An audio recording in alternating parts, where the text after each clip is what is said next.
மீண்டும் நான் தெரிவிக்க விரும்புகிறேன், விரைவில் தமிழ்நாட்டில் திராவிட முன்னேற்ற கழகத்துடைய ஆட்சி உதயமான உடனே இந்த நீட் தேர்வை சட்டப்படி ரத்து செய்கிற முயற்சிகளை நாங்கள் முழுமையாக ஈடுபடுவோம், அதில் வெற்றி காண்போம் என்பதை நான் உறுதியோடு தெரிவித்துக் கொள்ள விரும்புகிறேன்.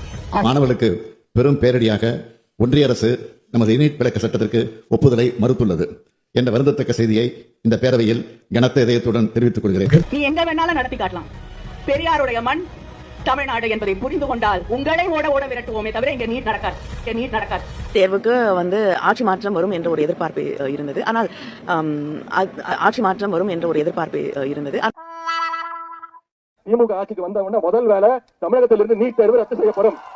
நாங்க சொல்றோம் 7 மாசத்துல கண்டிப்பா நீட் தேர்வு ரத்து செய்யப்படும். தலைவர் அறிவிச்சிட்டாங்க, 7 மாசத்துல கண்டிப்பா நீட் தேர்வு ரத்து செய்யப்படும். நம்முடைய தலைவர் தெளிவாக சொல்லிட்டார், திராவிட முன்னேற்ற கழகம் ஆட்சிக்கு வந்ததுன்னா கண்டிப்பா நீட் தேர்வு ரத்து செய்யப்படும்.